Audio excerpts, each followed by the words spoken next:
ലോകത്തിൻ രക്ഷയ്ക്കായി സ്വന്തം ശരീരത്തിൽ ഏറ്റവനാം പുണ്യദാതാ. നാഥന്റെ തിരുമുറിവുകളെ ലോകത്തിൻ രക്ഷയ്ക്കായി സ്വന്തം ശരീരത്തിൽ ഏറ്റവനാം പുണ്യദാതാ. പ്രാർത്ഥിക്കണേ മക്കളാം ഞങ്ങൾ. ചരിത്രമുറങ്ങിക്കിടക്കുന്ന ഇറ്റലിയിലെ സാൻ ജിയോവാനി റൊട്ടേൻഡോ എന്ന ഗ്രാമം.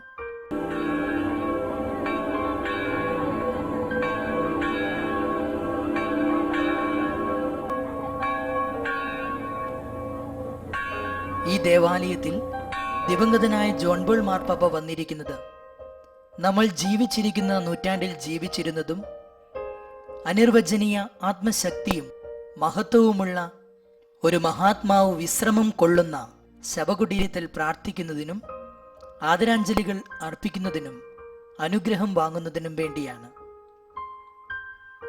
തൻ്റെ പേരിലും പൗരത്വത്തിലും വിശ്വാസത്തിലും അതുപോലെ മറ്റു പല കാര്യങ്ങളിലും വിശുദ്ധ ഫ്രാൻസിസ് അസീസിയുമായി സാമ്യമുണ്ടായിരുന്നതും മുറതെറ്റാതെ വിശുദ്ധ ഫ്രാൻസിസ് അസീസിയുടെ കാൽപ്പാടുകൾ പിന്തുടരുകയും ചെയ്ത ഈ മഹാത്മാവ് എന്തുകൊണ്ടും വിശുദ്ധന്മാരുടെ കൂട്ടത്തിൽ വിശുദ്ധ ഫ്രാൻസിസ് അസീസിയോടൊപ്പം നിലകൊള്ളുവാൻ അർഹതയുള്ളവനാകുന്നു.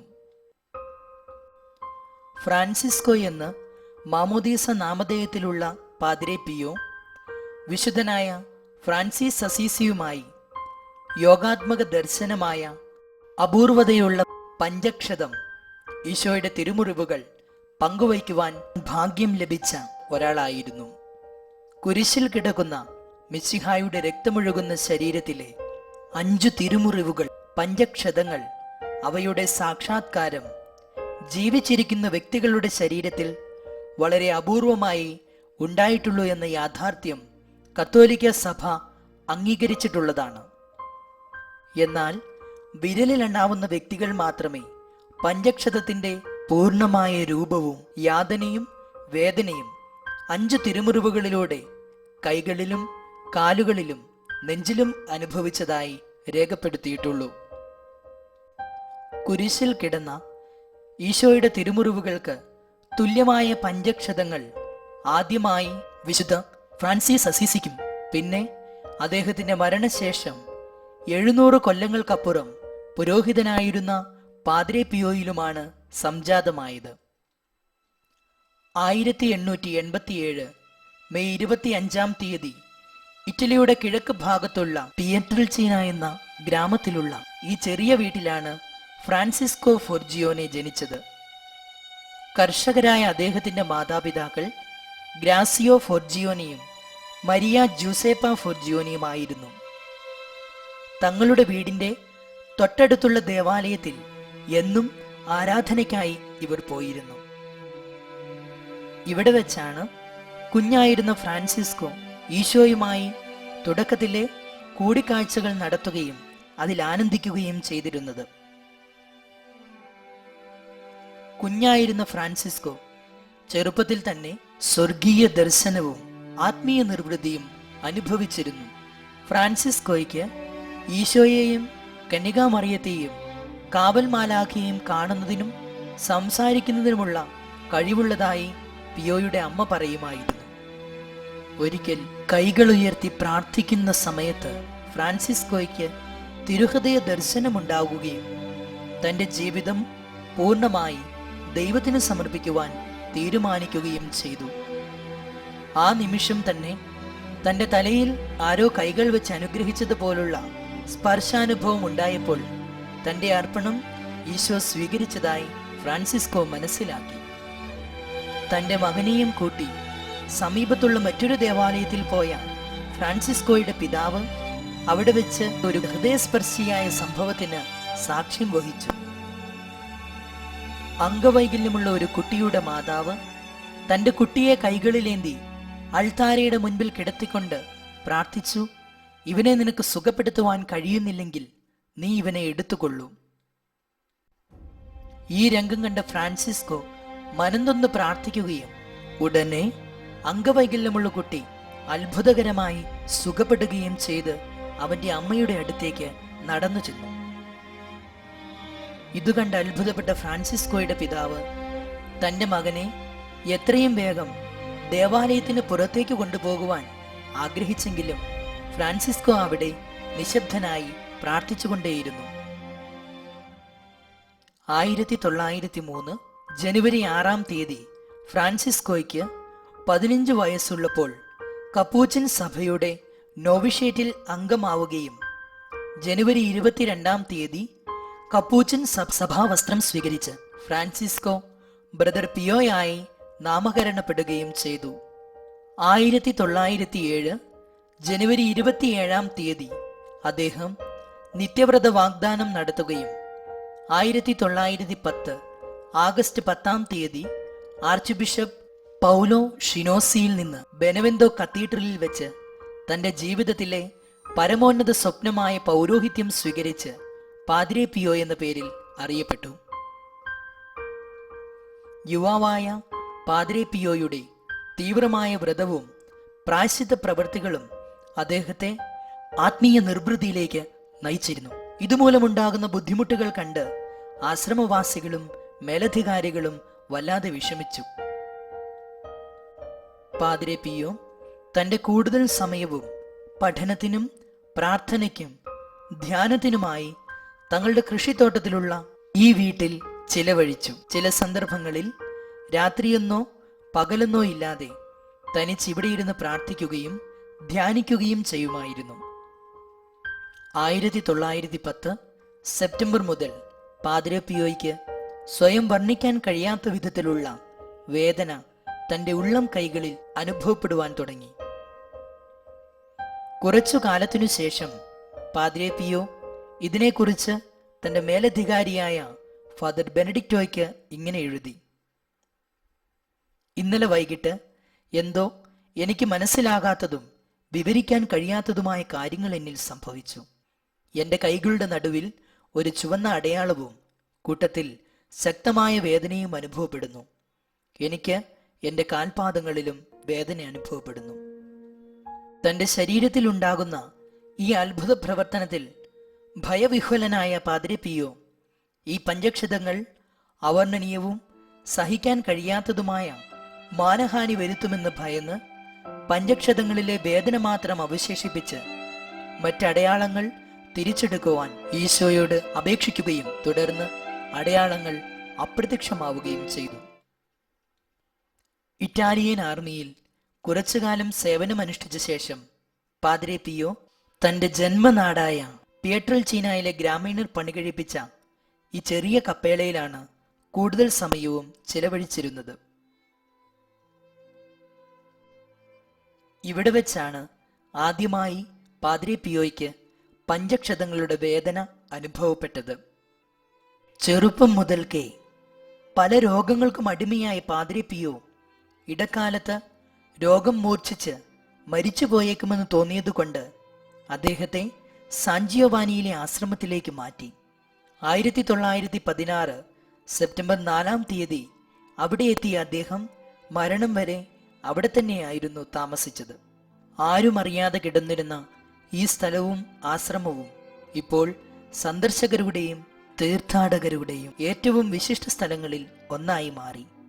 പാദ്രെ പിയോ തന്റെ ശാരീരിക അസ്വസ്ഥതകളെ പരിപൂർണമായി ഈശോയ്ക്ക് സമർപ്പിച്ചു. പഞ്ചക്ഷതത്തിന്റെ പൂർണ്ണരൂപം പ്രത്യക്ഷപ്പെട്ടത് 1918 സെപ്റ്റംബർ 20 സാൻ ജിയോവാനിയിലെ ആശ്രമ ദേവാലയത്തിൽ വെച്ചായിരുന്നു. പാദ്രെ പിയോ ഈ സംഭവത്തെ വിവരിച്ചത് ഇങ്ങനെയായിരുന്നു: ഞാൻ മധുരമായ മയക്കത്തിലേക്ക് വഴുതി വീഴുകയും തുടർന്ന് കൈകളിൽ നിന്നും കാലുകളിൽ നിന്നും നെഞ്ചിൽ നിന്നും രക്തം വമിക്കുന്ന ഒരു അജ്ഞാത മനുഷ്യനെ ദർശിക്കുകയും ചെയ്തു. ഈ കാഴ്ച എന്നെ വല്ലാതെ പേടിപ്പിച്ചു. ഈ സ്വപ്ന ദർശനം മെല്ലെ അപ്രത്യക്ഷമായപ്പോഴേക്കും എൻ്റെ കൈകളിൽ നിന്നും കാലുകളിൽ നിന്നും നെഞ്ചിൽ നിന്നും രക്തം പുറപ്പെടുന്നതായി എനിക്ക് അനുഭവപ്പെട്ടു. പാദ്രി പിയോയ്ക്ക് അപ്പോൾ 31 വയസ്സായിരുന്നു. വളരെ കാലം പാദ്രി പിയോയുടെ കൂടെ ഉണ്ടായിരുന്നതും പാദ്രി പിയോയുടെ അവസാന നാളുകളിൽ അദ്ദേഹത്തെ പരിചരിക്കുകയും ചെയ്ത ഫാദർ അലഷിയയുടെ വാക്കുകളാണിവ. 1918 സെപ്റ്റംബർ 20 പാദ്രി പിയോ പഞ്ചക്ഷതങ്ങൾ സ്വീകരിച്ച സ്ഥലമാണിത്. പാദ്രി പിയോയുടെ മുറിവുകളുടെ ഏറ്റവും ആദ്യത്തെ ഫോട്ടോയാണിത്. ഇത് നിയമപരമായി സാക്ഷ്യപ്പെടുത്തുകയും ചെയ്തിട്ടുണ്ട്. പഞ്ചക്ഷതങ്ങളെ കൂടാതെ മറ്റനവധി കഴിവുകളും അനുഗ്രഹങ്ങളും പാദ്രി പിയോയ്ക്കുണ്ടായിരുന്നു. രോഗികളെ സുഖപ്പെടുത്തുവാനും ഒരേ സമയം രണ്ടിടത്ത് പ്രത്യക്ഷപ്പെടുവാനും പ്രവചിക്കുവാനും ഭാഷാവരത്തിനുള്ള കൃപയും മറ്റുള്ളവരുടെ മനസ്സ് വായിച്ചറിയുവാനുള്ള കഴിവും സുഗന്ധം പ്രസരിക്കുന്ന മുറിവുകൾ കൂടാതെ ദിവസങ്ങളോളം ഉറങ്ങാതെയും ആഹാരം കഴിക്കാതെയും ജീവിക്കാനുള്ള വരവും പാദ്രി പിയോയ്ക്ക് കർത്താവിൽ നിന്ന് ലഭിച്ചു. പാദ്രി പിയോയുടെ പഞ്ചക്ഷതത്തിന്റെ ദൃശ്യാവിഷ്കാര വാർത്തയും മറ്റനവധി കഴിവുകളെക്കുറിച്ചുള്ള വാർത്തകളും വളരെ വേഗത്തിൽ ലോകമെമ്പാടും പരന്നു. പാദ്രി പിയോയെ നേരിൽ കാണുന്നതിനും അദ്ദേഹത്തിന്റെ ദിവ്യബലിയിൽ സംബന്ധിക്കുന്നതിനും കുമ്പസാരിക്കുന്നതിനും രോഗശാന്തിക്കായും ആയിരങ്ങൾ അദ്ദേഹത്തിന്റെ ആശ്രമത്തിലെത്തി. നിരവധി പേർ അദ്ദേഹത്തിന്റെ പക്കൽ നിന്നും സൗഖ്യം നേടി. അത്ഭുതകരമായ രോഗശാന്തികൾ പലതും നടന്നു. പഞ്ചക്ഷതങ്ങൾ വഹിക്കുന്ന പാദ്രി പിയോയുടെ ദിവ്യബലിയിൽ സംബന്ധിക്കുന്നതിനും അദ്ദേഹത്തിന്റെ അടുത്ത് കുമ്പസാരിക്കുന്നതിനും തിരക്കേറിയപ്പോൾ, റിസർവേഷൻ ചെയ്യണമെന്ന സ്ഥിതി വരെ എത്തിയപ്പോൾ ആശ്രമാധികാരികൾ അദ്ദേഹത്തെ ഇറ്റലിയിലെ വേറെ ഏതെങ്കിലും ആശ്രമത്തിലേക്ക് മാറ്റാമെന്ന് ആലോചന തുടങ്ങി. പക്ഷേ സാൻ ജിയോവാനിയിലെ ജനങ്ങളുടെ കൂട്ടക്കരച്ചിൽ അവർക്ക് തള്ളിക്കളയാനായില്ല. അദ്ദേഹത്തെ വേറെ ആശ്രമത്തിലേക്ക് മാറ്റിയാൽ ജനങ്ങൾ അക്രമാധീതരാകും എന്ന് ഭയന്നും പഞ്ചക്ഷതങ്ങൾ അനുഗ്രഹത്തിലേറെ കുഴപ്പങ്ങൾ സൃഷ്ടിക്കുമെന്ന് തോന്നിയപ്പോൾ 1923 പരിശുദ്ധ സിംഹാസനം അതിലിടപെടുകയും ചില തീരുമാനങ്ങൾ എടുക്കുകയും ചെയ്തു. ഇതിന്റെ ഫലമായി പാദ്രി പിയോയ്ക്ക് യാതൊരു വിധത്തിലുള്ള അമാനുഷിക ശക്തികളില്ലെന്നും പാദ്രി പിയോ പരസ്യമായി കുർബാന ചൊല്ലുന്നതിൽ നിന്നും കുമ്പസാരിപ്പിക്കുന്നതിൽ നിന്നും കത്തിടപാടുകൾ നടത്തുന്നതിൽ നിന്നും പരിശുദ്ധ സിംഹാസനം വിലക്കി. ഈ തീരുമാനം പാദ്രി പിയോയെ അറിയിച്ചപ്പോൾ ദൈവത്തിന്റെ ഇഷ്ടം നടക്കട്ടെ എന്ന് മാത്രമായിരുന്നു അദ്ദേഹത്തിന്റെ പ്രതികരണം. ഒറ്റപ്പെടലിന്റെ വേദന അദ്ദേഹം നന്നായി അനുഭവിച്ചു. തന്റെ പഞ്ചക്ഷതങ്ങൾ കപടമാണെന്നും അത് അദ്ദേഹം സ്വയം വരുത്തിയതാണെന്നും കൂടെയുള്ളവരും പുറത്തുള്ളവരും അദ്ദേഹത്തെ കുറ്റപ്പെടുത്തിയപ്പോഴും ശാന്തതയോടെ അതെല്ലാം സ്വീകരിക്കുക മാത്രമാണ് അദ്ദേഹം ചെയ്തത്. എന്നാൽ പാദ്രി പിയോ തന്റെ ഈ സമയം പ്രാർത്ഥനയ്ക്കായും വായനയ്ക്കായും ആത്മീയ ഗ്രന്ഥങ്ങൾ എഴുതുന്നതിനുമായി ഉപയോഗിച്ചു. 1933 11 പിയൂസ് മാർപ്പാപ്പ പാദ്രി പിയോയ്ക്കെതിരായ വിലക്കുകൾക്ക് അയവ് വരുത്തുകയും അദ്ദേഹത്തിന് വിശുദ്ധ കുർബാന അർപ്പിക്കുന്നതിനുള്ള അനുവാദം നൽകുകയും ചെയ്തു. ഇതിന്റെ തുടർച്ചയായി 1934 പാദ്രി പിയോയ്ക്ക് കുമ്പസാരിപ്പിക്കുവാനുള്ള അധികാരവും പാദ്രി പിയോയോടുള്ള ബഹുമാന സൂചകമായി വേണ്ടപ്പെട്ട പരീക്ഷ ജയിക്കാതെ തന്നെ മതബോധന പ്രസംഗം നടത്താനുള്ള അനുവാദവും പാദ്രി പിയോയ്ക്ക് കൊടുത്തതിനൊപ്പം വിശ്വാസികളെ അദ്ദേഹത്തെ സന്ദർശിക്കുന്നതിനു വേണ്ടി പ്രോത്സാഹിപ്പിക്കുകയും ചെയ്തു. 1960കളുടെ മധ്യത്തിൽ പോൾ ആറാമൻ മാർപ്പാപ്പ പാദ്രി പിയോയ്ക്കെതിരായുള്ള എല്ലാ കുറ്റാരോപണങ്ങളിൽ നിന്നും അദ്ദേഹത്തെ വിമുക്തനാക്കി. പാദ്രി പിയോയുടെ മുറിവുകൾ പരിശോധിക്കാനായി കപ്പൂച്ചിൻ സഭയുടെ ക്യൂരിയ സമ്മേളിച്ച് വിദഗ്ധ ഡോക്ടർമാരെ നിയോഗിച്ചിരുന്നു. അവരിൽ ഒരാൾ നിരീശ്വരവാദിയായ ഡോക്ടർ അമിക്കോ ബിഗ്നാമി ആയിരുന്നു. പാദ്രി പിയോയുടെ പ്രത്യേക ശക്തിയാൽ ജീവിച്ചിരുന്നപ്പോൾ തന്നെ ഇദ്ദേഹം വിശ്വാസത്തിലേക്ക് തിരികെ വന്നു. പാദ്രി പിയോയുടെ കരങ്ങളിലെ മുറിവുകൾ ആവരണമുള്ളതാണെന്നും അവയ്ക്ക് 2 സെന്റിമീറ്റർ ആഴമുണ്ടെന്നും അണുബാധയോ മറ്റൊരു കുഴപ്പമോ ഈ മുറിവുകൾക്കില്ലെന്നും അവർ രേഖപ്പെടുത്തി. കാൽപാദങ്ങളിലെ മുറിവും ഇതിനോട് സാദൃശ്യമുള്ളവയായിരുന്നു. മാറിലെ മുറിവിന് 3 ഇഞ്ച് നീളവും കുരിശാകൃതിയുമുണ്ടെന്നും ഇതിൽ നിന്ന് രക്തവും വെള്ളവും വന്നിട്ടുണ്ടെന്നും അവർ കണ്ടെത്തി. കപ്പൂച്ചിൻ ആശ്രമത്തിലെ മേലധികാരിയായ ഫാദർ സ്റ്റെഫോനോ ആശ്രമത്തിലെ ഒരു മുറി പാദ്രി പിയോ ഉപയോഗിച്ചിരുന്ന സാധനങ്ങൾ സൂക്ഷിക്കാൻ മാത്രമായി മാറ്റിവെച്ചിട്ടുണ്ട്. അതിലേറ്റവും പ്രാധാന്യം നിറഞ്ഞത് പാദ്രി പിയോ രാത്രികാലങ്ങളിൽ ഉപയോഗിച്ചിരുന്ന രക്തക്കറ പുരണ്ട ഈ ഉടുപ്പാണ്. ഫാദർ സ്റ്റെഫോനിയുടെ വാക്കുകളിൽ പാദ്രി പിയോ എല്ലാ ആഴ്ചകളിലും ഈശോയുടെ തിരുമുറിവുകളുടെ പുനരാവിഷ്കാരം അനുഭവിച്ചുകൊണ്ടിരുന്നു. ഇത് വർഷങ്ങളോളം തുടർന്നുകൊണ്ടിരുന്നു. തുടർച്ചയായതും കഠിനമായ വേദനയുണ്ടായിരുന്നിട്ടും മനസ്സിന്റെ ആഴത്തട്ടിൽ ലോകത്തിൽ ഏറ്റവും സന്തോഷവാനായിരുന്ന മനുഷ്യനായിരുന്നു പാദ്രി പിയോ. പാദ്രി പിയോയ്ക്ക് തന്റെ ജീവിതത്തോടുള്ള മനോഭാവം പ്രാർത്ഥിക്കുക, പ്രതീക്ഷിക്കുക, വ്യാകുലപ്പെടാതിരിക്കുക എന്നായിരുന്നു. വിശ്വാസികളുടെ തിരക്ക് കുറയ്ക്കണമെന്ന ഉദ്ദേശത്തോടെ എത്രയും നേരത്തെ വിശുദ്ധ കുർബാന ചൊല്ലുവാനായി വിശുദ്ധ പാദ്രി പിയോ അതിരാവിലെ 2:30 എഴുന്നേൽക്കുകയും നിത്യവ്രത വാഗ്ദാനം നടത്തുകയും വിശുദ്ധ കുർബാന 5 മണിക്ക് അർപ്പിക്കുകയും ചെയ്യുമായിരുന്നു. എന്നിട്ടും കാലാവസ്ഥയെ മാനിക്കാതെ വിശ്വാസികൾ അദ്ദേഹത്തിന്റെ കുർബാന കാണുന്നതിനും കുമ്പസാരിക്കുന്നതിനും മണിക്കൂറുകളോളം കാത്തുനിന്നു. പാദ്രി പിയോ എപ്പോഴും ഉത്സാഹഭരിതനും നർമ്മബോധമുള്ളവനായിരുന്നെങ്കിലും അദ്ദേഹത്തിന് ശാരീരിക അസ്വാസ്ഥ്യവും പനിയും സ്ഥിരമായ തലവേദനയും പഞ്ചക്ഷതങ്ങളിൽ നിന്നുള്ള വേദനയും സന്ധിവാതവും കൂടാതെ കാലുകളിലെ മുറിവുകളും കൂടി ചേർന്നപ്പോൾ അദ്ദേഹം വീൽ ചെയറിന്റെ അടിമയായി മാറി. ക്രിസ്തു മാർഗത്തിലേക്കുള്ള വഴിവിളക്കാണ് പരിശുദ്ധ ജപമാല. പരിശുദ്ധ കന്യകാമാതാവാണ് ഏറ്റവും നല്ല മാതൃക എന്ന് അദ്ദേഹം പഠിപ്പിച്ചു. അദ്ദേഹം ചൊല്ലിക്കൂട്ടിയ ജപമാലകൾക്ക് എണ്ണമില്ലായിരുന്നു. ആത്മീയ വളർച്ചയ്ക്കായി 5 നിയമങ്ങളാണ് പാദ്രി പിയോ വളരെ കർശനമായി പാലിച്ചുകൊണ്ടിരുന്നത്. എല്ലാ ആഴ്ചയും കുമ്പസാരിക്കുക, ദിവസവും വിശുദ്ധ കുർബാന സ്വീകരിക്കുക, ആത്മീയ പഠനം, ധ്യാനം, ആത്മശോധന തുടങ്ങിയവയായിരുന്നു അവ. 1960 ആയതോടെ പാദ്രി പിയോയുടെ ആരോഗ്യം ക്ഷയിക്കുവാൻ തുടങ്ങിയിരുന്നു. എങ്കിലും അദ്ദേഹം തന്റെ 5 ആത്മീയ നിയമങ്ങളെ മുറതെറ്റാതെ പാലിച്ചുകൊണ്ടിരുന്നു.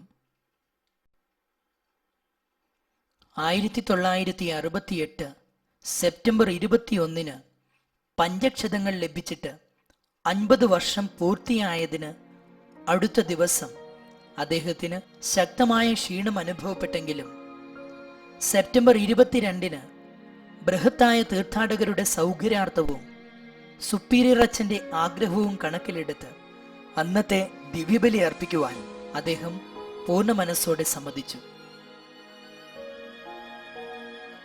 ദിവ്യബലി തീർന്നപ്പോഴേക്കും പാദ്രി പിയോ അൾത്താരയിൽ തളർന്നു വീണു. പാദ്രി പിയോയുടെ അവസാനത്തെ ദിവ്യബലിയായിരുന്നു ഇത്.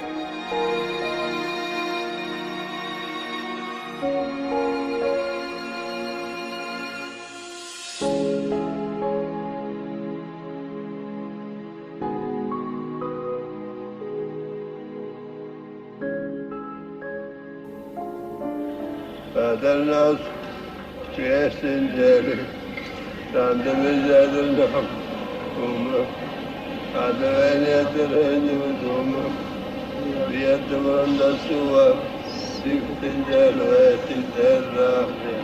Panem nostrum, quotidianum nobis hodie, et dimitte nobis debita nostra, sicut et nos dimitte debita nostris, tenenos che tu sei in tentazione,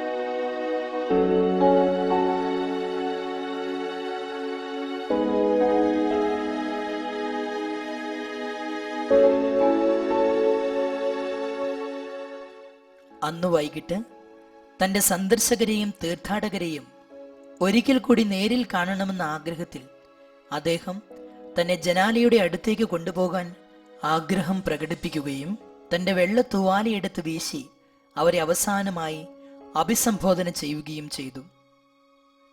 അതിനുശേഷം ഈ ജനാലയുടെ വാതിലുകൾ എന്നേക്കുമായി അടയ്ക്കപ്പെട്ടു.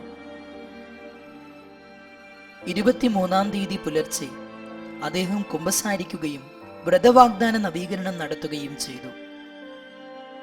കന്യകാമറിയത്തിന്റെ നാമം ഉച്ചത്തിൽ ഉരുവിടുവാനുള്ള ശക്തിയില്ലാതിരുന്നിട്ടും ജപമാല അദ്ദേഹം മുറുകെ പിടിച്ചിരുന്നു. മരണം വരെ യേശുവേ മറിയമേ എന്നുരുവിട്ടുകൊണ്ടിരുന്ന അദ്ദേഹം പുലർച്ചെ 2:30 കന്യകാമറിയത്തിന്റെ നാമം ജപിച്ചുകൊണ്ട് ദൈവികമായ ഒരു പരിവേഷത്തോടെ സ്വർഗീയ ജനനത്തിനായി 81-ാം വയസ്സിൽ ഈ ഭൂമിയെ ഉപേക്ഷിച്ച് യാത്രയായി.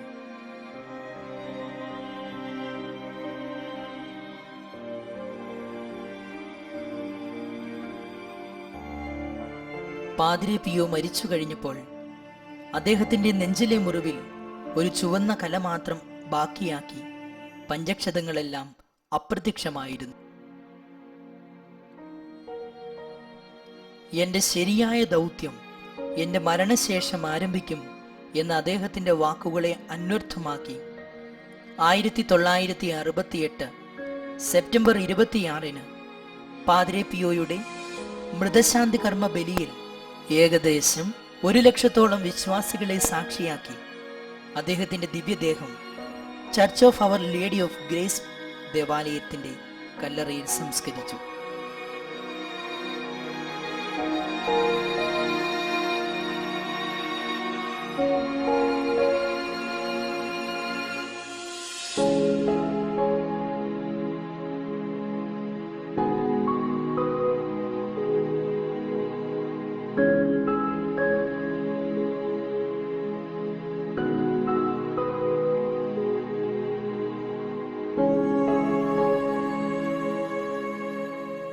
ജീവിച്ചിരിക്കുമ്പോൾ തന്നെ വിശുദ്ധനെന്ന് പറയപ്പെട്ട പാദ്രി പിയോയെ വിശുദ്ധനായി പ്രഖ്യാപിക്കുന്നതിന് മുന്നോടിയായ അന്വേഷണങ്ങൾ നടത്താൻ പരിശുദ്ധ സിംഹാസനം മാൻഫ്രെഡോണിയയിലെ ആർച്ച് ബിഷപ്പിനെ നിയോഗിച്ചു. 7 വർഷം നീണ്ട അന്വേഷണങ്ങൾക്ക് പര്യവസാനമായി 1990 പാദ്രി പിയോയെ ദൈവദാസനായി പ്രഖ്യാപിച്ചു. 1999 മെയ് 2-ാം തീയതി ഞായറാഴ്ച ദിവംഗതനായ പരിശുദ്ധ ജോൺ പോൾ രണ്ടാമൻ മാർപ്പാപ്പ പാദ്രി പിയോയെ വാഴ്ത്തപ്പെട്ടവനായും തുടർന്ന് 2002 ജൂൺ 16 ജോൺ പോൾ രണ്ടാമൻ മാർപ്പാപ്പ പാദ്രി പിയോയെ വിശുദ്ധനായി പ്രഖ്യാപിക്കുകയും ചെയ്തു. 2004 ജൂലൈ 1-ാം തീയതി ഇറ്റലിയിലെ ജിയോവാനി റൊട്ടേൻഡോ എന്ന ഗ്രാമത്തിൽ പരിശുദ്ധ പിതാവ് ജോൺ പോൾ രണ്ടാമൻ മാർപ്പാപ്പ വിശുദ്ധ പാദ്രി പിയോയുടെ നാമധേയത്തിലുള്ള ആദ്യത്തെ ദേവാലയം ലോകത്തിനായി സമർപ്പിച്ചു. ലോകം കണ്ടിട്ടുള്ള വിശുദ്ധന്മാരിൽ ഏറ്റവും ജനപ്രിയനായ വിശുദ്ധരിൽ ഒരാളാണ് വിശുദ്ധ പാദ്രി പിയോ. വളരെ ചുരുങ്ങിയ സമയം കൊണ്ട് തന്നെ 3000-ൽ കൂടുതൽ പ്രാർത്ഥനാ സമൂഹങ്ങളും ഒട്ടനവധി പള്ളികളും ലോകമെമ്പാടും വിശുദ്ധ പാദ്രി പിയോയുടെ പേരിൽ സ്ഥാപിക്കപ്പെട്ടു. ഇന്ത്യയിൽ ആദ്യമായി വിശുദ്ധ പാദ്രി പിയോയുടെ നാമധേയത്തിലുള്ള സീറോ മലബാർ ഇടവക ഡൽഹിയിലെ രോഹിണിയിൽ 2007 ആഗസ്റ്റ് 15 നാമകരണപ്പെടുകയും വിശുദ്ധന്റെ തിരുശേഷിപ്പ് വണങ്ങപ്പെടുകയും ചെയ്യുന്നു. വിശുദ്ധ പാദ്രി പിയോയുടെ മരണത്തിന് 40 വർഷത്തിനു ശേഷം 2008 മാർച്ച് 3 അദ്ദേഹത്തിന്റെ ഭൗതിക അവശിഷ്ടം പ്രദർശിപ്പിക്കണമെന്ന ഉദ്ദേശത്തോടെ ഭൗതിക ശരീരം കല്ലറയിൽ നിന്നും പുറത്തെടുത്തു. അപ്പോഴും അദ്ദേഹത്തിന്റെ ഭൗതിക ശരീരത്തിന് അധികം കേടുപാടുകളൊന്നും തന്നെ സംഭവിച്ചിട്ടില്ലാതിരുന്നതും വലിയ അത്ഭുതമായി മാറി. വേദിയിൽ നാഥനെ നേരിട്ട് കണ്ടു വണങ്ങി ധന്യത പുൽകിയ പാദ്രി പിയോ.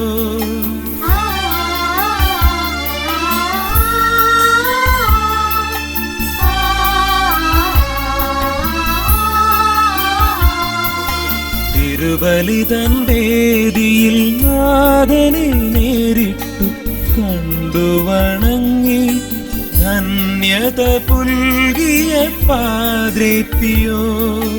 ഞങ്ങൾക്കാശ്രയം നീയേ, പ്രാർത്ഥിക്കണേ മക്കളാം ഞങ്ങൾക്കായി നാഥന്റെ തിരുമുൻപിലെന്നും. പ്രാർത്ഥിക്കണേ മക്കളാം ഞങ്ങൾക്കായി നാഥന്റെ തിരുമുൻപിലെന്നും.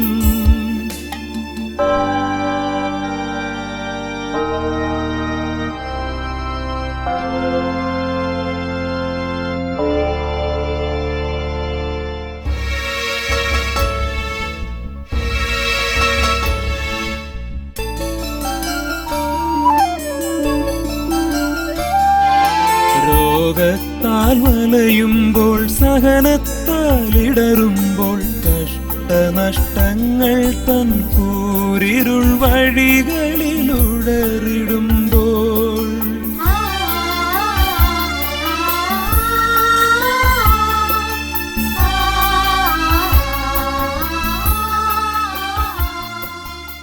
നീണ്ട സഹനങ്ങൾക്കും വേദനകൾക്കും പരീക്ഷണങ്ങൾക്കും ഒടുവിൽ മരണത്തിലൂടെ സ്വർഗീയ ജനനം പൂകിയ വിശുദ്ധന്റെ ഭൗതിക അവശിഷ്ടം ഇറ്റലിയിലെ സാൻ ജിയോവാനി റൊട്ടേണ്ടോ എന്ന ഗ്രാമത്തിൽ വിശുദ്ധ പാദ്രി പിയോയുടെ നാമധേയത്തിലുള്ള ദേവാലയത്തിൽ ഇന്നും ലക്ഷക്കണക്കിന് വിശ്വാസികളുടെയും തീർത്ഥാടകരുടെയും ആത്മീയ ചൈതന്യമായി നിലകൊള്ളുന്നു. പ്രാർത്ഥിക്കണേ മക്കളാം ഞങ്ങൾക്കായി നാഥന്റെ തിരുമുൻപിലെന്നും.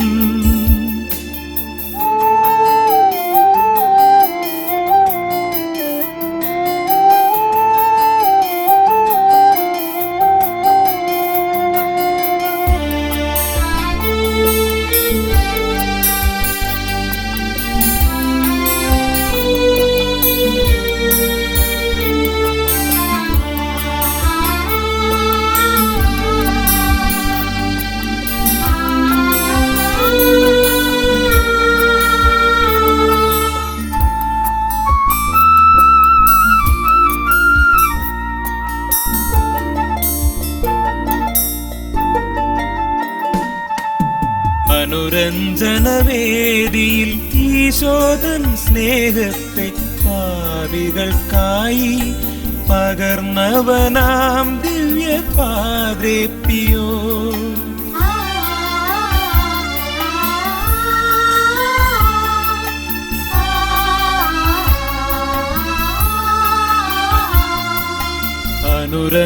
അനുരഞ്ജനവേദിയിൽ ഈശോതൻ സ്നേഹത്തെ പാപികൾക്കായി പകർന്നവനാം ദിവ്യ പാദ്രി പിയോ.